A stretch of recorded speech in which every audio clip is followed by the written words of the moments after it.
Well, hey everyone, I'm Michael, this is Lynn, and we're a part of the college team here at Blackhawk Church. That's right, and we are so glad that you're here. We hope that you enjoy this online experience that we have for you.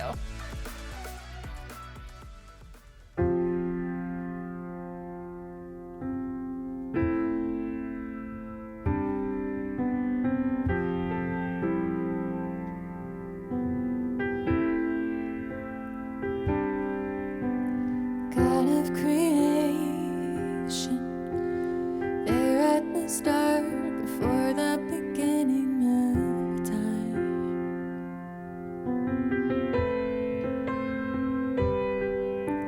With no point of reference, you spoke to the dark and fleshed out the wonder of light.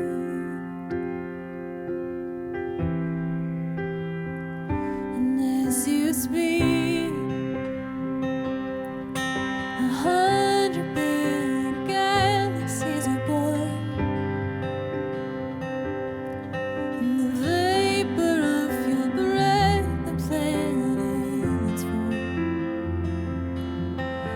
stars were made to worship so loud. I can see your heart in everything you've made. Every burning star will signify of grace. The creation sings your praises so loud.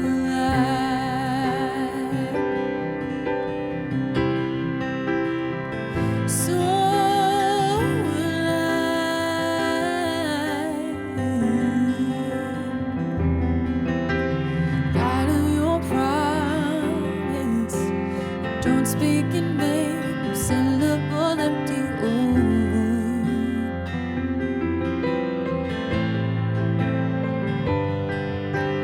once you have spoken, all nature and science follow the sound of your voice. And as you speak, 100 billion creatures catch your breath, evolving in pursuit of what you say. If it all reveals your nature so alive, I can see your heart in everything you say. Every painted sky, a canvas of grace. If creation still obeys you so alive, so alive,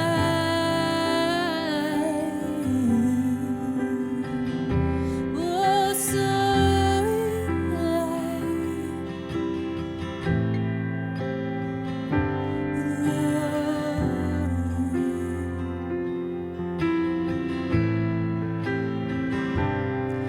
if the stars were made to worship so alive, if the mountains bow reverence so alive, if the oceans roar your greatness so alive,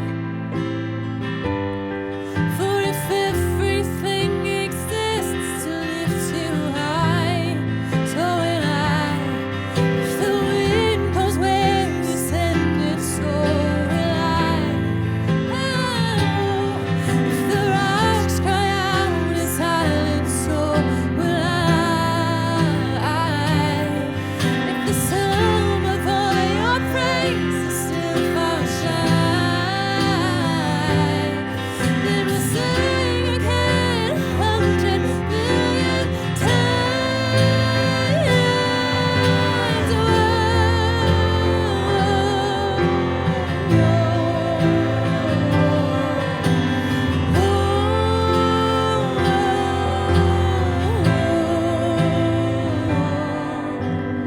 God of salvation, chase down my heart through all of my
I'm Luke, and this is a bit of my story.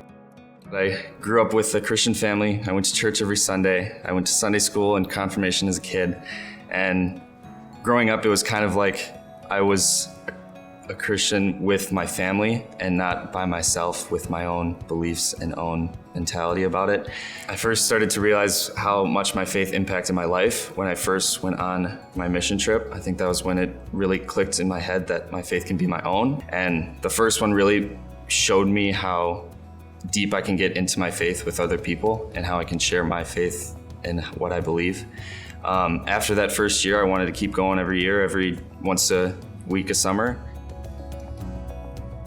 I would say the one event that really kind of changed my perspective on those mission trips, it was mostly the worship, I think, because I looked around and just saw everyone getting into it with God, because there were a lot of older people that had more experience going on these mission trips, so they would be able to proclaim their faith a lot easier than I was, being a incoming freshman into high school, not exactly sure about my faith and what exactly it was. I would also say that encountering these people that we were helping and seeing how all these other people handled their faith in their community and with us, it really showed me how how my faith can impact my life and change my life in amazing ways.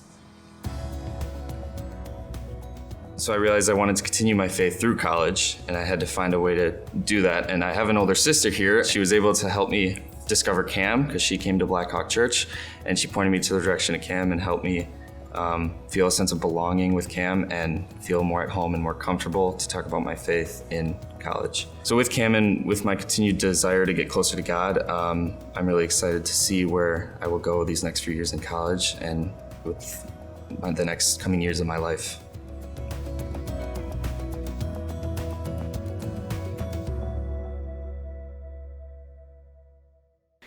Well, hey Cam, so the message today is a really, really great one.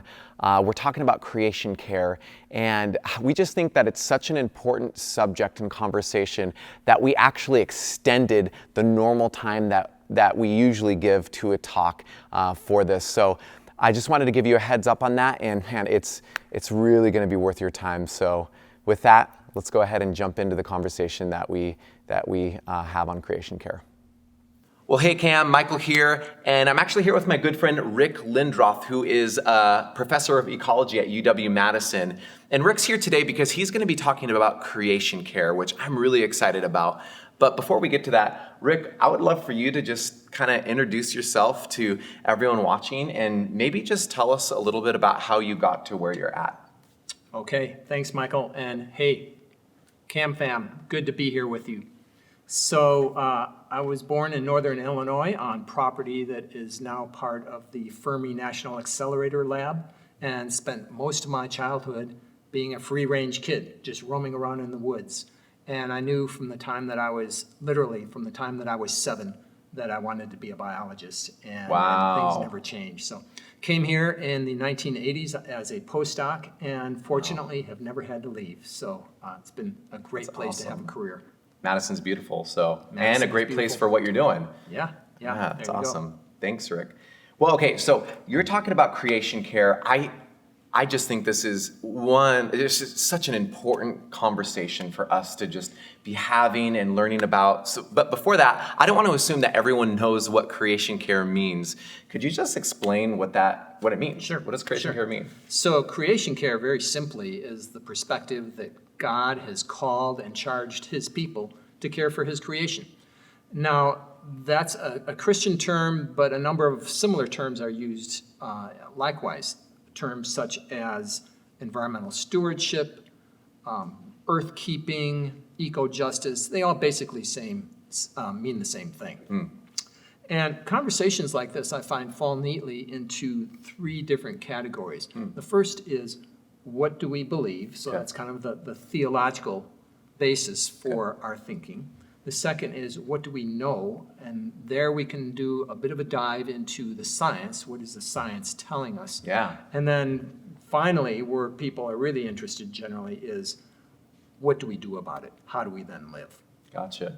So Yeah, that's awesome. There we go. Now we're done. No, No. All right. No, we're not done. Yeah, let's talk about that. So let's just do a really quick dive into the theological basis for yeah, what do we creation care. believe? Okay, here we go. That's great. So Genesis 1 tells us that God created the heavens and the earth and that they were very good. And woven together throughout Scripture, especially the Old Testament, is this perspective that creation does not belong to us, but it belongs to God. And that the purpose of creation is to bring him praise and glory. Wow, that's great. Now, Genesis also teaches us that humans were made in the image of God, and as his image bearers, we are to rule over his creation. So Genesis 1:26-27 says, "Then God said, 'Let us make mankind in our image, in our likeness, so that they may rule over the fish in the sea and the birds in the sky, over the livestock and all the wild animals, and over all the creatures that move along the ground.' So God created mankind in his own image. In the image of God, he created them." So the very first job that God gave to humans was to rule over his creation. And that task is really fundamentally embedded in our nature as God's image bearers. So that word rule comes from the Hebrew word rada. Rada. Rada, R-A-D-A, Rada. which has actually a number of contextual meanings in the Old Testament. It can mean dominate, Okay, subordinate, care for, nurture. So how do we figure out, okay, if we're to rada. What rada is it? Yeah, right, Yeah, right. yeah. If we're to rule over creation, are we Yeah. to dominate it, subject it to our will, or what is the context? So I think the best way we can understand it is in the context of our being created as God's image bearers. So as his image bearers, we are to rule over creation as God would. And so how does God rule? God rules with servanthood. Wow. He rules with benevolence. He rules with love and with kindness for the good of the things that he is ruling over so that they can flourish and enhance life. So I think that's fundamentally how we are to rule over creation. Nurture, care for it, help it to flourish. I think, man, I think it's crazy that woven into our identity as created in God's image is that we are to care for this creation. Right. I mean, often I think that I have fallen into, I think acting and believing like I can actually dominate it, like it's here for me to use. That's Exactly. kind of that's wild. Yeah, there is a very strong Christian perspective, and we can argue with it that that the earth was created for us and for our benefit. Now, of course, we do benefit from it, but fundamentally, it's God's. It's there to give praise and glory to God, and we are to care for it and help it to flourish. That's great.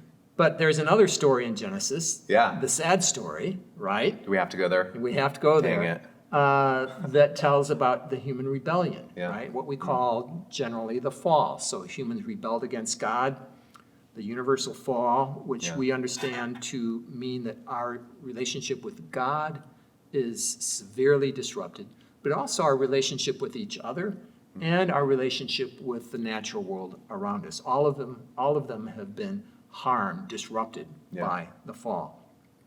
Which then, and we're really zooming through scripture here, brings us to the New Testament. Just skip like jump. 1,000 pages. Yeah, No, there you it's go. good. A couple of thousand years. So this leads us to the New Testament and the redemptive work of Christ. So God's plan for redemption is centrally human focused.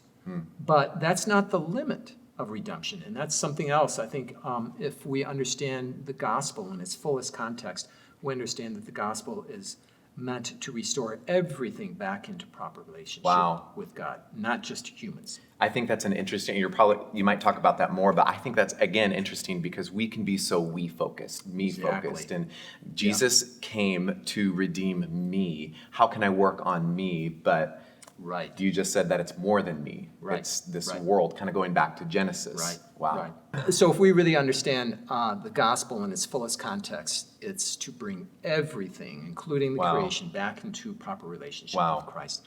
I think Colossians 1, 19 to 20 and 23 spells this out well.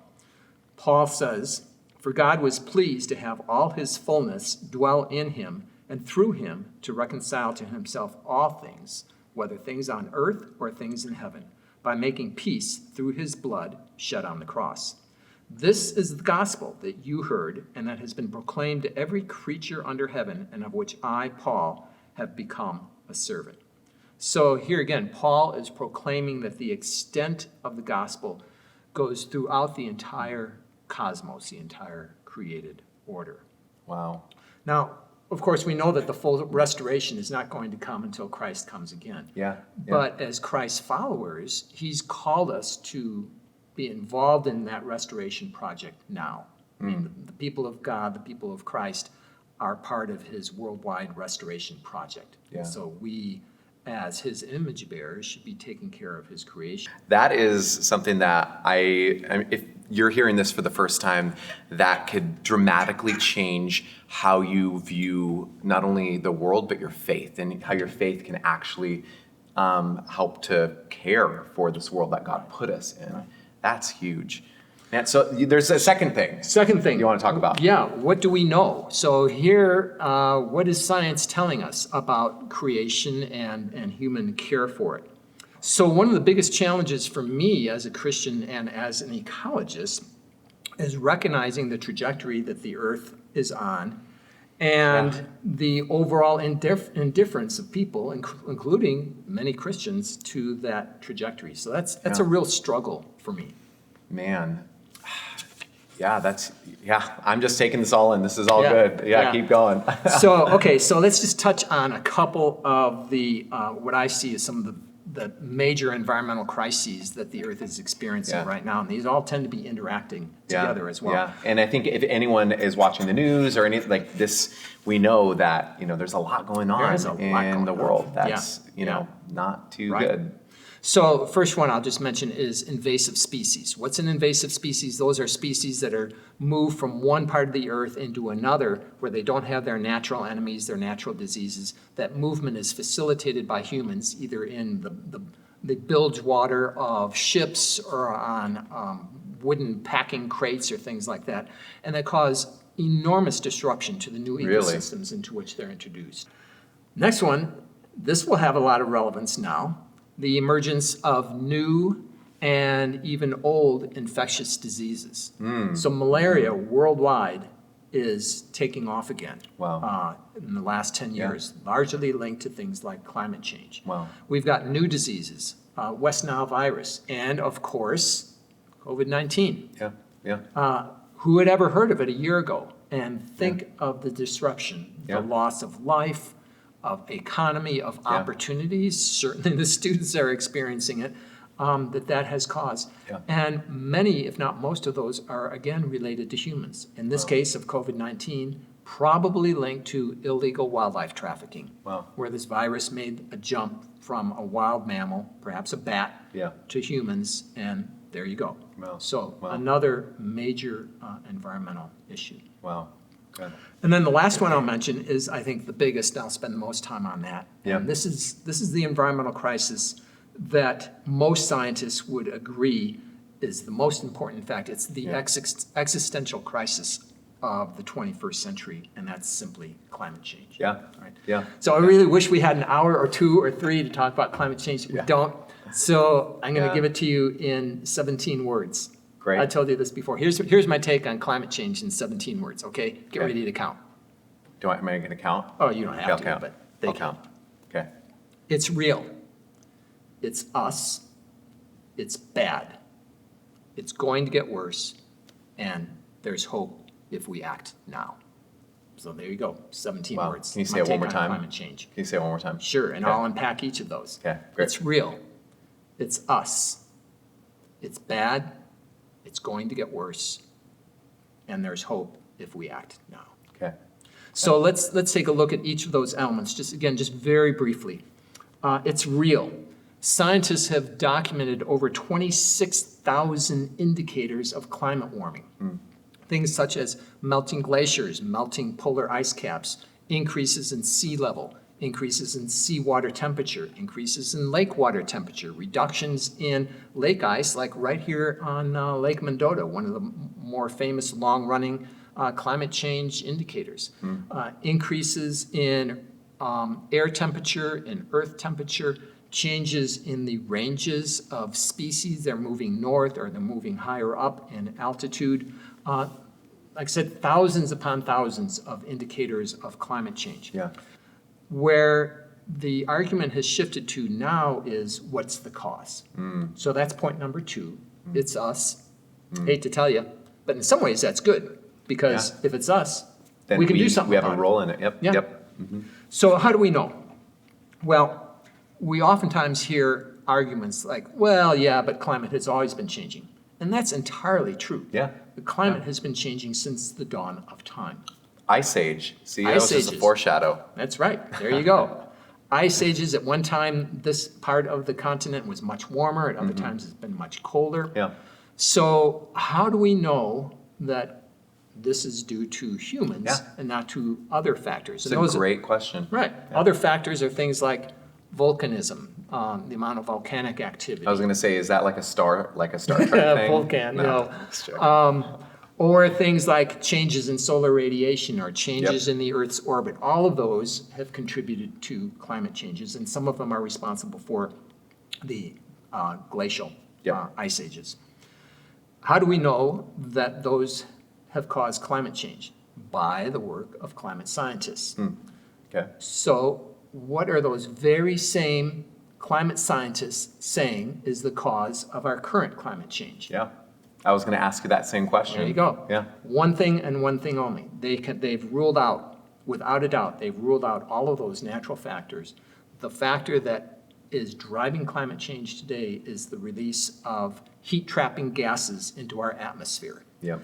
Greenhouse gases, things like carbon dioxide, which we're producing a lot of sitting here breathing, but produced whenever we burn something like fossil fuels, and things like methane or chlorofluorocarbons. But predominantly, it's carbon dioxide. Okay. So it's due to human activity, and what the carbon dioxide is doing is providing an extra blanket of insulation around the Earth because it absorbs heat, infrared radiation. So the next point, it's going to get worse. Cool. Yeah. You weren't depressed now, guys. There you Let's go. Let's go. So the climate change that we're experiencing now is not because of the CO2 that we've released in the last 10 or so years. There are these huge lag times built into the Earth's systems, its climate systems. So the climate change that we're experiencing now is because of CO2 released 20, 30, 40 years ago.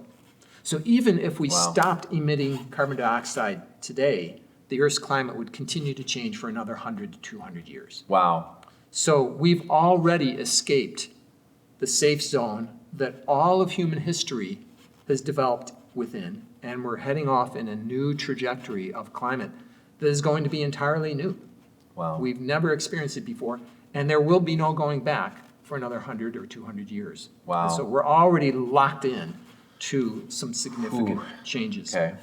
So now we come to the critical question, is there hope? Or do we just have to live in this despair? I can't live in this despair. Let's move right towards the hope, Okay, Rick. and there definitely is reason for hope. Okay. I like what St. Augustine said about hope. He wrote that hope has 2 beautiful daughters.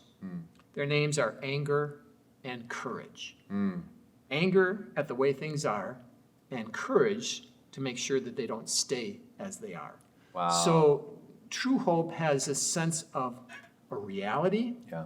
but roll up your sleeves and get to work. And that's something that I think if we engage in that type of hope, Yeah. we have true hope of Yeah. a better future. So what do we do then? Like with all of that, we talked about hope. How do we roll up our sleeves? Great question. 4 words again, okay?